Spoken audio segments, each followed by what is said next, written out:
कहानी श्रीधर की परछाई। उत्तराखंड के पहाड़ों के बीच एक छोटा सा गांव था कनकपुर।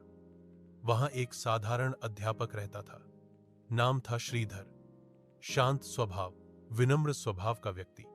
लेकिन गांव के लोग उससे थोड़ा डरते थे, क्योंकि कहते हैं श्रीधर की परछाई कभी उसके साथ नहीं चलती। यह बात सबको अजीब लगती थी। कोई इसे अंधविश्वास कहता, कोई बकवास।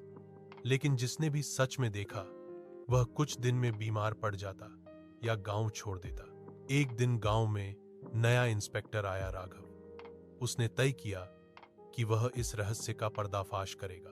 अगली शाम वह श्रीधर के पीछे पीछे चल पड़ा। सूरज ढल रहा था, चारों ओर लालिमा फैल रही थी। श्रीधर अपने रोज के रास्ते पर जा रहा था, पुराने मंदिर की ओर। राघव ने देखा, सचमुच जमीन पर उसकी कोई परछाई नहीं थी। राघव का दिल जोरों से धड़कने लगा, पर उसने हिम्मत नहीं हारी। उसने श्रीधर को आवाज दी, श्रीधर जी, जरा ठहरिए। श्रीधर मुड़ा, उसकी आंखें लाल थीं, चेहरा अजीब शांत। आप मेरे पीछे क्यों आए, इंस्पेक्टर? राघव बोला। आपकी परछाई कहां है? श्रीधर मुस्कुराया। कुछ चीजें देखने के लिए नहीं होती, समझने के लिए होती हैं। और यह कहकर वह मंदिर के अंदर चला गया।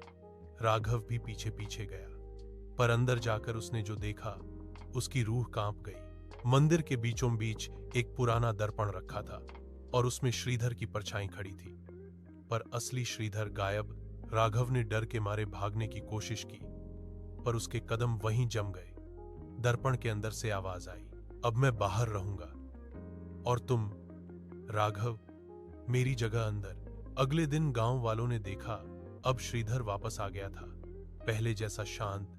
बस एक फर्क था, अब उसकी परछाई मौजूद थी, पर मंदिर के दर्पण में अब एक और चेहरा झलकता था, राघव का। कहानी का रहस्य आज तक कोई नहीं सुलझा सका।